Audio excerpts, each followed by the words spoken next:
Izzy, you love your birthday? It's an important day, right? It's a big event.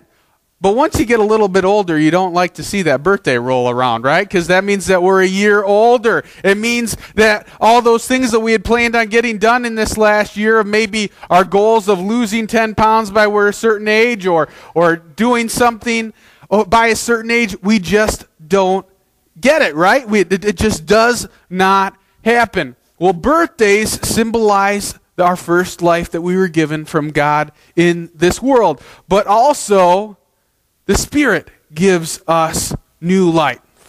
Our passage this morning talks about the Spirit giving us a new life. And he talks about two natures that Paul is going to be talking about. And as we look at this passage together, we're going to find that Paul says there are these two natures, but there are some traps that you need to watch out for. And then he's going to give us a solution. The first trap that we need to watch out for is falling into that sinful nature. Secondly, we need to avoid hostility towards God. And the solution then is going to be submitting to the Spirit. Let's look together at our passage. We have Romans 8, 6 through 11. Hear these words from the book that we love. Paul writes, "The mind of sinful man is death, but the mind controlled by the Spirit is life and peace. The sinful mind is hostile towards God. It does not submit to God's law, nor can it do so. Those controlled by the sinful nature cannot please God. You, however, are controlled not by the sinful nature, but by the Spirit. And if the Spirit of God lives in you, and anyone does not have the Spirit of Christ, he does not belong to Christ.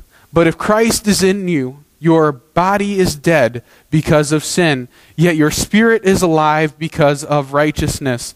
And if the Spirit of him who raised Jesus from the dead is living in you, he who raised Christ from the dead will also give life to your immortal bodies through his Spirit who lives in you." Our reading ends here this morning. There's a pastor who worked in kind of the western areas of Pennsylvania, and he was talking about some of his more memorable experiences in working in that area. And he was in an area where there were a lot of Amish people. And so he heard a story about an Amish person that always kind of comes to the forefront of his mind. He said one time an Amish person won a car. And he won a car, but he didn't ever use it in the right way. Rather than, what we would do is starting the car and drive it, he would attach it to his horses and drag it around.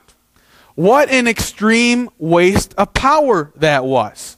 But in the same way, we are the same way. We have God's power in us, but yet we operate in the ways of the flesh. What a serious waste of power. Our first point this morning is that we should not submit to the flesh or our spirit or our sinful nature. So Paul is in the middle of kind of a dichotomy of two mindsets. He's talking about this life of sin, this sinful nature, and the spirit nature. The sinful nature is what we look at the flesh side. We're talking about the carnal side. And we need to remember, first of all, each one of us, no matter who we are, we're born into that nature. We cannot do anything about it. Romans 6, 12 through 13 says, "Therefore, just as sin entered the world through one man, and death through sin, in this way death came to all men because all sinned. For before the law was given, sin was in the world." So before we even were born, sin was in the world. Before we even knew what the law was, before we knew anything, we were sinners. We, as a result, would follow the gratifications of our hearts. We follow the immediate things. We see this in our young lives, correct? When we're young, we want what we want, and we want it now. When Joshua wakes up in the morning at 7 o'clock, he better have a he better have a sippy cup in his mouth at 7:02, or there is going to be problems. He wants it now. There's no ifs, ands, or buts, and I don't care how it happens, but I want to get it now. It's the same way a little bit when I think about the story of the prodigal son. The prodigal son says, "I want the money, I want my inheritance, and I want it now. And so what does he do? He goes to his father, and he takes his money, and he goes off, and he immediately spends it on wild living. This wild living ends up leading him on a path of destruction, and the only thing that ends up saving him is the saving grace of a father who loved him when he came back. Now we kind of look at that and we say that's kind of weird. We don't see that happen all that often. Well, let me tell you that it still happens in our world today. The website suddenmoney.com keeps track of some of the more recent or some of the previous lottery winners, and there are a few stories that I'd like to share with you.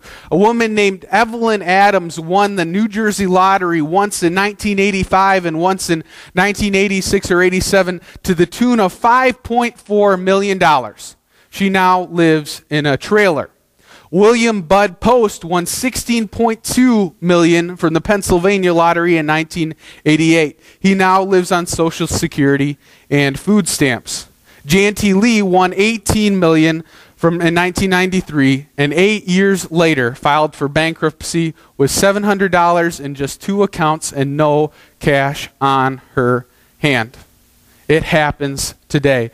William Bud Post, at the end of his experience, said, "I wish it never happened. It was totally a nightmare." Now, I'm not saying that all of these people spent their money on wild living necessarily like the prodigal son did, but their money went away. Why is that? Well, I think some of their friends got around to them and were like leeches. They said, well, I need this and I need it now, and you need to pay for this and you need to pay for this. And all of a sudden, they were giving out their money so much that they didn't know where it was going. It's the critical thing that we're looking at is that the sinful nature is causing us to not have patience. We're looking and focusing on ourselves, focusing on the now, and it ultimately is focusing on death. And I think all of us can kind of fall into that trap at times. When we're sitting at the restaurant and all of a sudden I'm waiting for my entree, and if it's not there in approximately 20 minutes, my wife knows that I'll start tapping my foot. Or I'll be thinking, well, I guess I have to think about it this way. If I'm going to have a steak, they got to go out and find the cow, and then they got to take it to the butcher, and then so finally in 5 minutes later it might be there, right? Or I drink my Coke very quickly, and I want to make sure that when I have that Coke down to the bottom, I better have another refill, because if I have to wait for that refill, I get mad as well. And then there's the check. Oh, that's when I really don't want to wait, because I just want to get out there. I've gotten what I've gotten, and I want to get out of there, right? All of us think that way, and it's kind of transitioned into business practices as well. You look at some of the pizza delivery places. They say, well, we'll have your pizza in about half an hour or 45 minutes. And if it doesn't come within a certain time frame of that estimate, you get your pizza for free. That sounds good to me. Otherwise, in the new fast food areas and some of the McDonald's and Burger Kings that I've been in, they have a little timer, a tick timer that goes up. And if you look at the back, it'll say a certain amount of time. And if it gets over the company standard, if it's like 3.5 minutes or something, it starts to blink and it's saying, oh, this person has waited too long for their cheeseburger. We cannot consciously think about it, but we're focused on the immediacy. We're focused on the now. We need to set our minds on the spirit side. Matthew 16:25 through 26, Jesus says, "For whoever wants to save his life will lose it, but whoever loses his life for me will find it. What good will it be for a man if he gains the whole world, yet forfeits his soul? Or what can a man give in exchange for his soul?" When we set our minds on the sinful issues of the world, we set our mind on ourselves. But when we transition, when we focus on the Spirit, we find peace, we find tranquility, we find life. Upon a visit to Cold Stone Creamery, Crystal and I said, well, Cold Stone Creamery, they might not be good for my body or for my diet, but it's awfully good for the soul. And upon hearing about that, my sister-in-law, Keisha, texts us and she says, well, Mike and Chris, what's more important, the body or the soul? What are we being controlled by? Are we being controlled by this sinful nature or the spirit nature Are we people of little patience? Do we realize that sometimes focusing on the immediacy might be focusing us on death? Do we want to gain the whole world and forfeit our souls, or do we want to gain our souls and gain the Spirit? A man by the name of Lon Chaney Sr.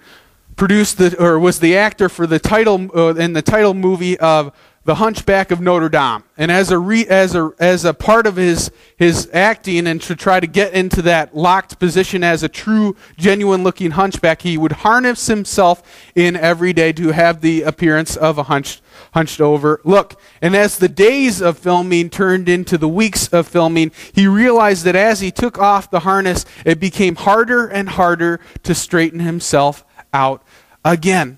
Don't we do that as Christians as well? Our bodies get used to being bent over when we sometimes kind of forget what we are doing and we get morally misshapen. It's awfully hard to straighten ourselves out again and to go back to fellowship with the Spirit. Our second trap that we need to avoid is our hostility towards God. Hospitality and hostility are two terms that we quite often talk about. We talk about them as contrasts. If we'd put them on a continuum, they'd be on opposite ends of the spectrum, correct? Paul is making a clear distinction right here between that sinful nature and the spirit nature. They also are on opposite ends of the spectrum. And here's what he's saying about this. He's saying, the sinful mind is hostile toward